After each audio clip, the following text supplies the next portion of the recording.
atati material tatu pane interview chibatanidza alright anoona kala zataura kuti zvoni onaika pa guys musadherere ngoma musati material tanga waterera ngoma and then uzojudge after that yes sa pane mamwe ngoma achangobuda wabudisa nhasi ingoma ndakaterera nhasi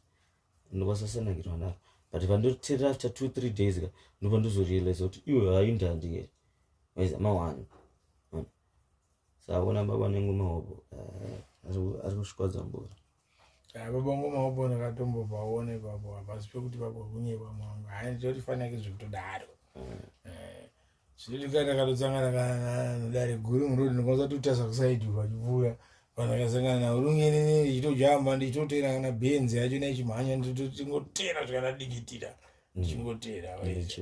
badi papo wataura chokwadi kuti zvekunyeba buditsa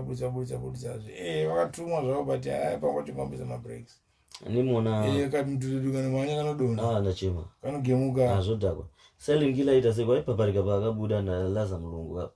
kapaparika Weza akatuka mafanza akatuka DJ akaita sisi akatuka neso anotamsapota tichompa mari tikapedza tatoa subscribe takatoti uyu ngaabve atisina na diri nayo chatokwanisa kuto qualify pana ulengende yuti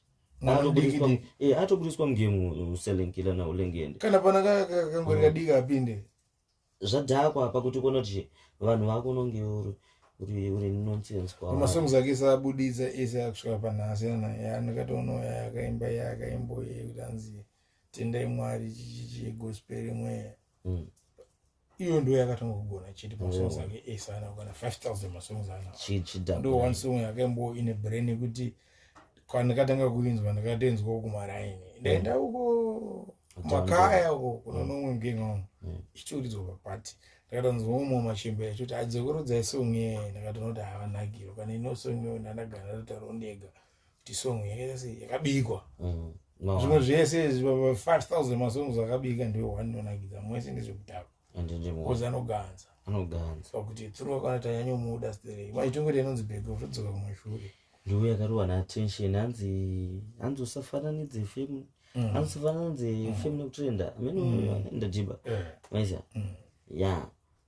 akabaisa so ona ulengende kwira kwegame zvichadaro ilive vanhu vanopedzera dinwa newe shachiro wakapinga zinase exactly maisa vanhu vanopedzera dinwa ana PDD mwana wadiwa navanhu ese but tasono ari kupari mukati arakeli wari mukati arakeli ari mukati nekusada kuita se kuterera ndachema zvangu jala vakasvika vakunda ndagara ane vanosada kuterera zvakuzondanze ya